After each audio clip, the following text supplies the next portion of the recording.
అండి, welcome back to our channel visual house officials అండి. ఈరోజు మీకు సింపుల్గా అయిపోయేటటువంటి రాగి జావని ఎలా చేయాలో చేసి చూపిస్తున్నాను. అంటే చిన్న పిల్లలు ఉంటారు కదండి, మ్యారేజ్ అయిన వాళ్ళు, కొత్తగా పెళ్ళైన వాళ్ళకి, వీళ్ళకి ఎవరికి తెలియదు కదా కొంతమందికి. ఈ మధ్యకాలంలో ఉన్నటువంటి పిల్లలకు తెలియాలని చెప్పేసి నేను ఈ విధంగా అనేది మీకు చేసి చూపిస్తున్నాను. ముందుగా స్టవ్ వెలిగించుకొని గిన్నె పెట్టుకొని 2 లోటాలు అయితే వాటర్ అయితే వేడి చేసుకుంటున్నానండి. ఎసరు మరుగుతూ ఉంటుంది ఒక పక్కన, అందులోనే కొంచెం సాల్ట్ కూడా వేసుకున్నాను. అలాగే ఇంకొక గిన్నె తీసుకొని అందులోకి ఒక కప్పు చోడుపిండి అయితే వేసుకొని అందులోని వాటర్ వేసుకొని ఇలాగా మనకి పిండి లేకోకుండా కలుపుకోవాలన్నమాట. అలా కలుపుకొని పక్కన పెట్టుకోవాలి. ఈ లోపల మనకి ఎసరు కూడా మరిగిపోయింది.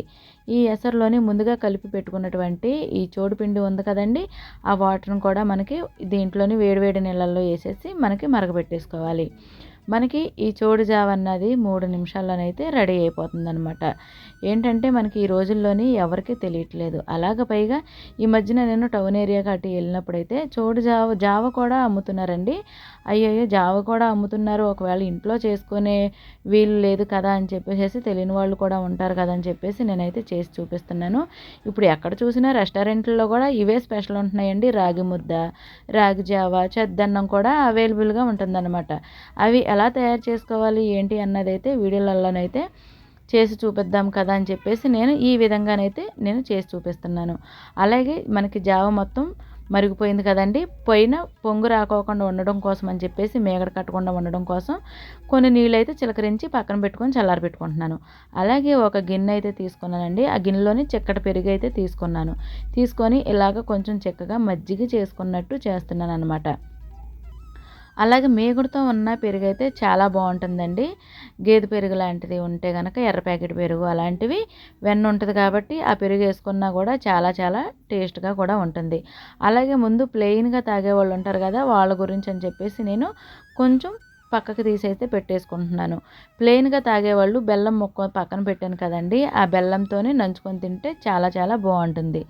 అలాగే ఇప్పుడు నేను ఉల్లిపాయలు కోసి పక్కన పెట్టుకున్నానండి.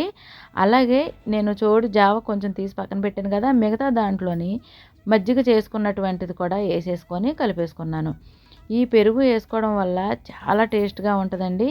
మనకి తింటే సేమ్ మన అమ్మమ్మల కాలం నాటువంటి జావ తాగినట్టే ఉంటుందన్నమాట.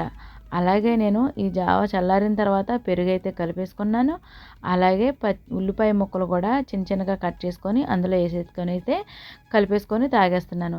ఇది ఉదయం పూట తాగినా ఎప్పుడు తాగినా చాలా బాగుంటుందండి. కాల్షియం ఏంటి, ఐరన్ ఏంటి అన్నీ కూడా పుష్కలంగా దొరికేటటువంటి ఈ చోడు జావని మనకి ఆరోగ్యానికి కూడా చాలా మంచిదన్నమాట. ఇది ప్రతి ఒక్కరు కూడా తినొచ్చండి. మనకి ఇమ్యూనిటీ ఏంటి మొత్తం అంతా ఆరోగ్యం కూడా చాలా బాగా ఉంటుంది. అలాగే చోడు జావ ప్లెయిన్గా ఎలా చేసుకోవాలో, ఉల్లిపాయలు వేసుకొని ఎలా తాగాలో కూడా చేసి చూపించాను కదండి. నచ్చితే కనుక ప్లీజ్ అండి లైక్ చేయండి, షేర్ చేయండి, సబ్స్క్రైబ్ చేయడం మాత్రం మర్చిపోకండి. Bye friends.